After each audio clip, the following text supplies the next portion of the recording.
Isang magandang araw po sa ating lahat, mga kahariboy. Kamusta po kayo? Shoutout po sa lahat po na nag-subscribe sa aking YouTube channel.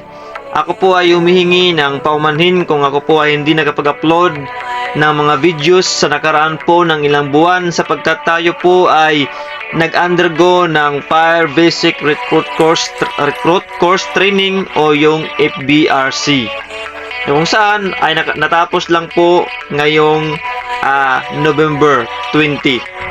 So ayan, shoutout po sa lahat po ng aking mga classmate sa FBRC-122 Class Hirang Alab 2023 at sa lahat po ng aming mga tactics. Mabuhay po kayong lahat at mag-ingat po kayo palagi. So ayun po, tayo po ay humihingi ng paumanhin sa mga at nagtatanong po sa atin kung ako po ay hindi naging active sa nagdaan po na ilang buwan sapagkat yun nga po tayo po ay nag-undergo ng basic training. Okay? So ayan, sa mga bombero na po na nakapasok na sa Bureau of Fire Protection ngunit hindi pa po nakapag-undergo ng basic training ay pwede po kayong mag-comment down below kung gusto nyo magtanong about sa basic, kung paano po ito survive, ano yung mga dapat gawin, ano yung mga dapat i-prepare.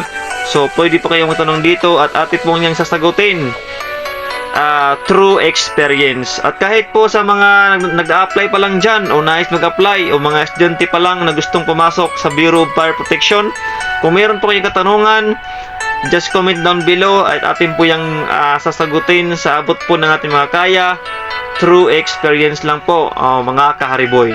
Okay?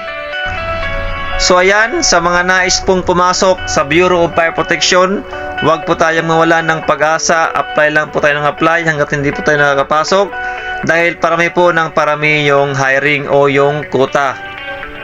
Okay po, laban lang po.